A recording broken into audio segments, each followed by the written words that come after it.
پاکستان میں اکثر لوگوں کو یہی لگتا ہے نا کہ امیر بننا تو قسمت کا کھیل ہے. کسی کی لاٹری لگ گئی تو وہ امیر ہو گیا. لیکن کیا واقعی ایسا ہے؟ آج ہم اسی سوچ کو چیلنج کریں گے اور دیکھیں گے کہ دولت قسمت سے نہیں بلکہ ایک باقاعدہ نظام سے بنتی ہے. جیسا کہ حسن شہزاد انور کہتے ہیں کہ پائیدار دولت قسمت نہیں بلکہ ایک ڈھانچہ ہے، تو سوال یہ ہے کہ آخر یہ ڈھانچہ ہے کیا چیز؟ اس تجزیے میں ہم اسی ڈھانچے کو سمجھیں گے جسے دولت کی سیڑھی یعنی دی ویلتھ لیڈر کہا جاتا ہے. ہم سب نے ایسی کہانیاں تو ضرور سنی ہیں کہ فلاں کزن نے ڈی ایچ اے میں وقت سے پہلے ہی ایک پلاٹ لے لیا تھا اور بس راتوں رات کروڑ پتی بن گیا. یہ قسمت کی سب سے عام مثال سمجھی جاتی ہے. یا پھر وہ دوست جس نے کرپٹو میں ایک تکا لگایا اور اس کا جیک پاٹ نکل آیا. یہ بھی قسمت کے کھیل کی ایک اور شکل ہے. اور تیسری مثال، کسی جاننے والے کو اچانک سے کوئی بڑا سرکاری ٹھیکہ مل گیا اور اس کی تو زندگی ہی بدل گئی. یہ ساری کہانیاں ہمیں یہی یقین دلاتی ہیں کہ پیسہ بنانا صرف خوش قسمتی کا کام ہے. لیکن اگر یہ قسمت کا کھیل ہے ہی نہیں بلکہ یہ تو ایک سیڑھی ہے جسے سوچ سمجھ کر ایک ایک قدم کر کے چڑھا جا سکتا ہے. چلیں اپنی سوچ کو بدلتے ہیں اور اس نظام کو سمجھتے ہیں. عام طور پر ہم دولت کو کیسے دیکھتے ہیں؟ ایک لکیر کی طرح، upper class, middle class, lower class. لیکن حقیقت میں دولت ایک سیڑھی جیسی ہے اور اس سیڑھی کے ہر زینے کے ہر لیول کے اپنے الگ اصول ہیں. ایک سطح سے دوسری پر جانا صرف پیسوں کا فرق نہیں بلکہ پوری سوچ اور حکمت عملی کا فرق ہے. تو یہ ہے وہ دولت کی سیڑھی جس کے 6 زینے ہیں. ذرا دیکھیں.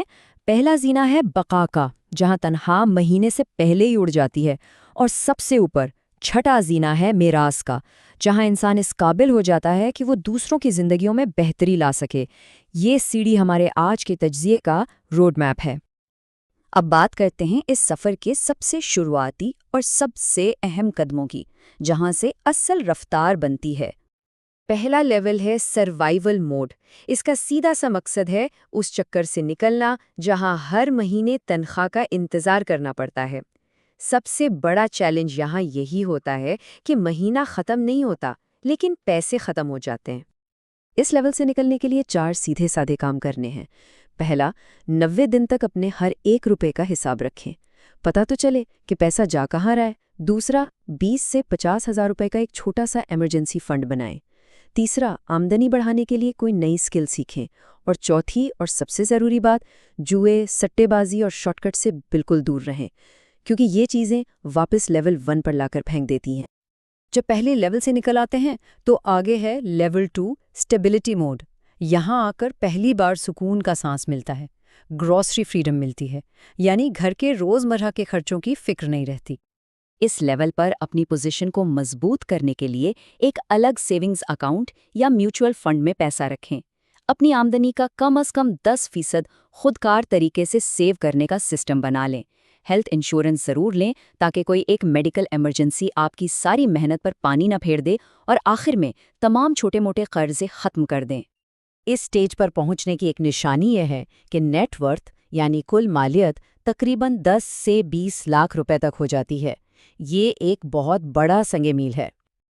اب جب بنیاد بن چکی ہے تو چلے سیڑھی کے اوپر والے زینوں کی طرف دیکھتے ہیں، جہاں مقصد صرف استحکام نہیں بلکہ آزادی حاصل کرنا ہے.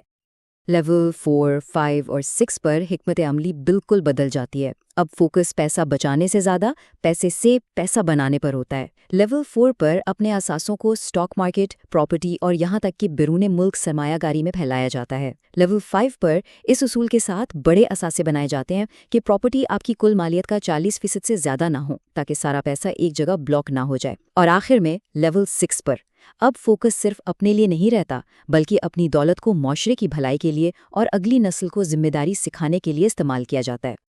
اوکے، اب کچھ بہت اہم اصولوں کی بات کرتے ہیں جو اس پوری چڑھائی کے دوران کام آتے ہیں اور ہمیں راستے سے بھٹکنے سے بچاتے ہیں. ان میں سے سب سے زبردست ہے 0.01% کا اصول. فارمولا بہت آسان ہے. آپ اپنی کل مالیت کا 0.01% روزانہ اپنی خوشی یا تفریح پر خرچ کر سکتے ہیں اور اس سے آپ کے مالی مستقبل کو کوئی نقصان نہیں پہنچے گا. آئیے اسے پاکستان کی مثالوں سے سمجھتے ہیں. مان لیں کہ کل مالیت 10 لاکھ روپے ہے، تو روز کے 100 روپے یا مہینے کے 3,000 روپے تفریح پر خرچ کیے جا سکتے ہیں۔ اگر مالیت 1 کروڑ ہے تو یہ رقم بڑھ کر روز کی 1,000 روپے ہو جاتی ہے۔